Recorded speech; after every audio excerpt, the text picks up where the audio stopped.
Parliament budget సమావేశాలు రేపటి నుంచి ప్రారంభం కానున్నాయి.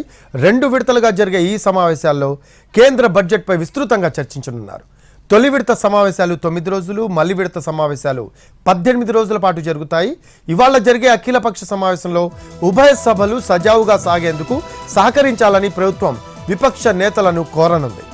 ఉదయం 11:30 పార్లమెంట్ అనుబంధ భవనంలో అఖిలపక్ష సమావేశం జరగనుంది. పార్లమెంటరీ వ్యవహారాల శాఖ మంత్రి కిరణ్ రిజిజు ఆధ్వర్యంలో ఈ సమావేశం జరగనుంది.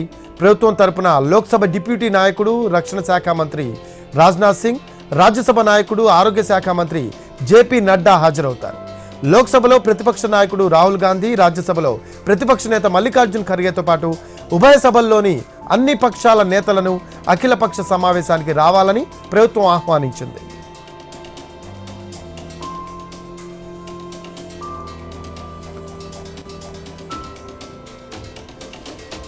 మరో అప్డేట్స్ తెలుసుకుందాం. మా కరెస్పాండెంట్ ప్రసాద్ లైవ్లో అందుబాటులో ఉన్న ఢిల్లీ నుంచి. ప్రసాద్, పార్లమెంట్ బడ్జెట్ సమావేశాలు రేపటి నుంచి ప్రారంభం కానుంటూ మనకి సమాచారం అందుతూ ఉంది.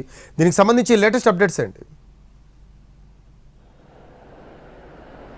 ఈ పార్లమెంటు బడ్జెట్ సమావేశాల నేపథ్యంలోనే ప్రభుత్వం అఖిలపక్ష సమావేశాన్ని ఏర్పాటు చేసింది. ఈ సమావేశం సరిగ్గా 11:30 పార్లమెంటు భవనంలోని అనుబంధ భవనంలో ప్రారంభమవుతుంది. ఈ సమావేశానికి ప్రభుత్వ ప్రతినిధిగా రాజ్నాథ్ సింగ్ వస్తారు. ఆయన లోక్సభలో డిప్యూటీ లీడర్గా కూడా ఉన్నారు. అదేవిధంగా రాజ్యసభ నాయకుడిగా ఉన్నటువంటి జేపీ నడ్డా, ఆయన ఆరోగ్య శాఖ మంత్రి, ఆయన కూడా ఈ సమావేశాలకు హాజరవుతారు. దాంతోపాటు 2 సభల్లోనూ ప్రతిపక్ష నేతలుగా ఉన్నటువంటి రాహుల్ గాంధీ లోక్సభలో, అదేవిధంగా రాజ్యసభలో ప్రతిపక్ష నాయకుడు ఉన్నటువంటి మల్లికార్జున ఖర్గే కూడా ఈ సమావేశానికి హాజరవుతారు.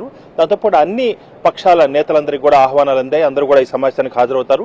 ఈ సమావేశంలో ప్రధానంగా ప్రభుత్వం తన యొక్క ఎజెండాని చెప్పబోతుంది. ఏ బిల్లులు ప్రవేశపెట్టబోతున్నారు, ప్రభుత్వానికి ఉన్నటువంటి అవసరాలు, వీటన్నిటితో పాటు దీనికి సంబంధించి పార్లమెంటు సమావేశాలు సజావుగా జరిగేందుకు సహకరించాలని చెప్పి కూడా ప్రభుత్వం కోరబోతుంది. అయితే దీనికి సంబంధించి ఆయా పక్షాలు ఎవరైతే ఉభయ సభలో ఉన్నటువంటి విపక్ష నేతలు ఉన్నారో వారందరూ కూడా వారికి ఉన్నటువంటి వారి రాష్ట్రాల్లో కానీ ఆ పార్టీలకు ఉన్నటువంటి అభిప్రాయాల ప్రకారం వారి అభిప్రాయాలను, వాళ్ళ యొక్క పలు అంశాలను కూడా ఇక్కడ ప్రస్తావించే అవకాశం ఉంది. దానికి కూడా తగినంత సమయం కేటాయించి చర్చ జరిగే విధంగా అవకాశం ఇవ్వాలని చెప్పి కూడా వారు చెప్పే అవకాశం ఉంది.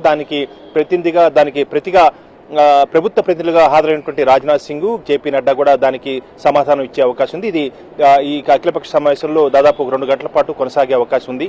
అయితే ప్రధానంగా ఈ సమావేశాలు, బడ్జెట్ సమావేశాలు రేపు లోక్సభలో కొత్తగా ఏర్పాటు చేసినటువంటి పార్లమెంట్ భవన్ లోక్సభలో ఉభయ సభలకు చెందినటువంటి సభ్యులంతా కూడా హాజరవుతారు. రాష్ట్రపతి వారిని ఉద్దేశించి ప్రసంగించబోతున్నారు. ఆ తర్వాత శనివారం ఎల్లుండి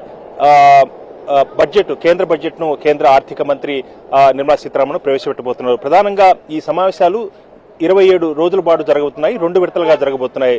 ఎల్లుండి శనివారం నుంచి రేపటి నుంచి ప్రారంభమయ్యే ఈ సమావేశాలు దాదాపు 9 రోజుల పాటు జరగనున్నాయి, ఫిబ్రవరి 13 వరకు. ఆ తర్వాత మార్చి 10 నుంచి ఏప్రిల్ 4వ తేదీ వరకు మరొక 18 రోజుల పాటు కొనసాగున్నాయి. అయితే తొలి విడతలో మామూలుగా శని ఆదివారాల్లో సెలవులు ఉంటాయి. అయితే 5వ తారీఖున ఢిల్లీ అసెంబ్లీకి ఎన్నికలున్నాయి కాబట్టి ఒక ప్రత్యేకంగా సెలవు దినం వచ్చింది. అదేవిధంగా 12వ తేదీన రవిదాసు బర్త్డే సందర్భంగా, ఆయన జయంతి సందర్భంగా కూడా సెలవు ఉంది. కాబట్టి 9 రోజుల పాటు తొలి విడతలు జరుగుతున్నాయి. శని ఆదివారాలు కాకుండా ప్రత్యేకంగా ఈ 2 రోజులు కూడా సెలవు కాబోతున్నాయి. ప్రధానంగా ఈ బడ్జెట్ సమావేశాల్లో అనేక అంశాలు చర్చకు పోతున్నాయి. దేశ ప్రజలంతా కూడా కొత్తగా ప్రభుత్వం ఏర్పడిన సందర్భంలో ప్రభుత్వం యొక్క ఆలోచనలు ఏ రకంగా ఉంది, ఎలాంటి ప్రతిపాదనలు చేయబోతున్న అంశం దేశ ప్రజలంతా కూడా చాలా ఆసక్తిగా ఎదురు చూస్తున్నారు. Thanks for updates.